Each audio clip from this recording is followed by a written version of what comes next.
На еден месец пред истекот на мандатот на Љубомир Јовески се уште не се знае дали навреме ќе се завршат сите процедури за избор на нов републички јавен обвинител или привремено ќе биде назначен вршител на должност. На Јовески, кој воедно е и кандидат за уставен судија, мандатот му истекува на 25 декември.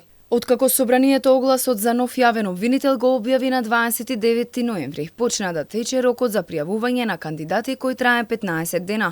По поднесувањето на кандидатурите, владата до собранието доставува предлог за именување на јавен обвинител од пријавените кандидати за кои Советот на јавни обвинители дал позитивно мислење.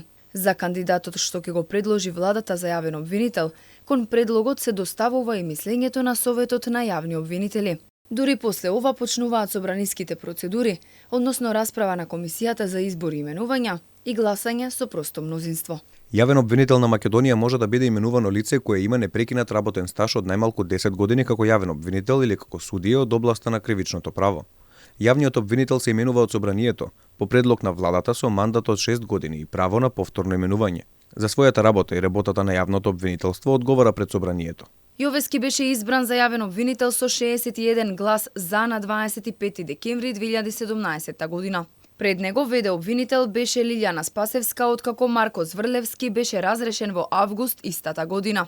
Актуелниот јавен обвинител е кандидат за уставен судија, но процедурата е заглавена во Комисијата за избор и именувања, која треба да даде амин за Јовески да се придружи на тимот на Добрила Кацарска.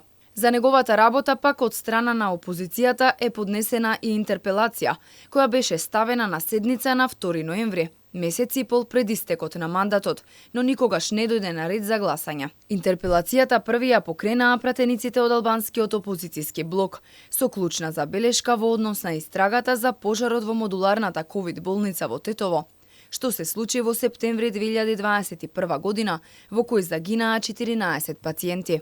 Јавното обвинителство за време на Јовески го тресеа низа скандали, меѓу кои и последниот кој го објави опозицијската ВМРО ДПМН, дека наводно власта набавила систем за прислушкување на било кој оператор и било кое лице, приватно или службено, со така наречен малициозен софтвер. На состанокот кој се одржал во просториите на ОТА за набавка на ваков софтвер, присуствувале представници на јавното обвинителство и лично Јовески. Обвинителот во 2018 година пак објави дека обвинителите биле прислушкувани, но овој случај никогаш не се расветли.